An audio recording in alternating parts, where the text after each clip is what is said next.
The fog arrived without warning. One moment the road was clear, the next it was gone, swallowed by a thick, colorless wall. Daniel slowed his car, knuckles tight around the steering wheel. The countryside was empty, no street lights, no houses, just trees on both sides fading into pale nothingness. His GPS flickered, signals lost. Perfect, Daniel whispered. He had taken this road as a shortcut home from a late job interview in a neighboring town. Now, with visibility barely 10 feet ahead, every turn felt wrong. Then he heard it, a voice, faint, distant. Daniel! He slammed the brakes. The car skidded slightly before stopping. His heart pounded. He leaned forward, staring into the fog beyond his headlights. Who are you? He shouted. Only silence answered. He laughed nervously. Just my imaginations? He eased the car forward again. The road curved left. The fog thickened. Then the voice came again, clearer this time. Daniel, please. His blood ran cold. Only 3 people in the world called him that way. One was his mother. One was his sister. The third had been dead for 12 years. He stepped out of the car. The air was cold and wet, the fog clinging to his skin like damp breath. The world felt hollow, soundless. Sarah, he whispered. The name tasted wrong in his mouth. She had vanished in these very woods when he was 16. Search teams, police, volunteers, everyone looked. Only her phone had been found, cracked and half buried near the tree line. Declared dead. But now, Daniel, the voice came again. I'm cold. It came from the forest. Against every instinct screaming inside him, he walked toward it. Each step into the trees felt heavier, as if the fog itself were resisting him. Branches clawed at his jacket. The forest was silent.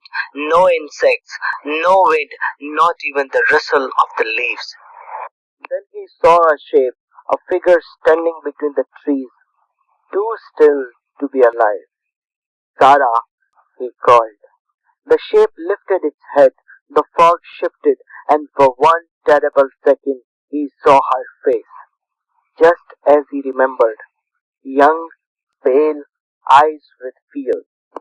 But her mouth was wrong, stretched too far, smiling. Come closer, she whispered. Daniel took a step back. His legs trembled. You are not her, he said. The smile widened. The figure dissolved into the fog. The voice drifted around him now, no longer coming from one place, but from everywhere at once. You left me, it said softly. His chest tightened. I tried to find you, he whispered.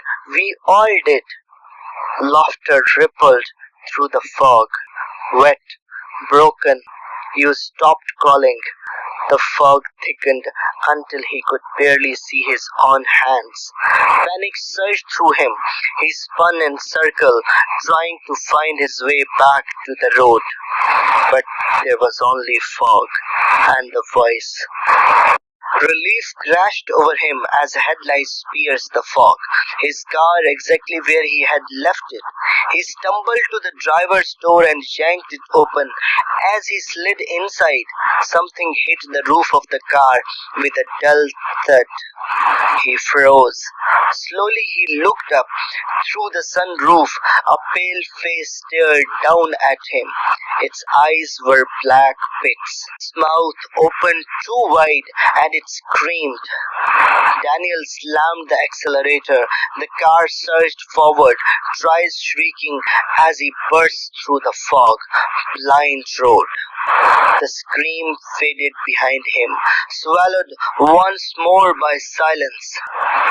He didn't stop driving until dawn. When the sun finally rose, the fog was gone, the road was normal, the trees harmless, nothing seemed wrong. At home, shaking, exhausted, he collapsed into bed. He convinced himself it had been stress, fatigue, guilt, a dream. 3 days passed, then his phone rang. Unknown number. He answered. Static filled the line, then breathing, then a whisper. Why didn't you come back for me? The call ended. The night fog slowly slipped under his bedroom door. Quiet, cold, hungry, and from somewhere inside his apartment, a familiar voice whispered, Daniel.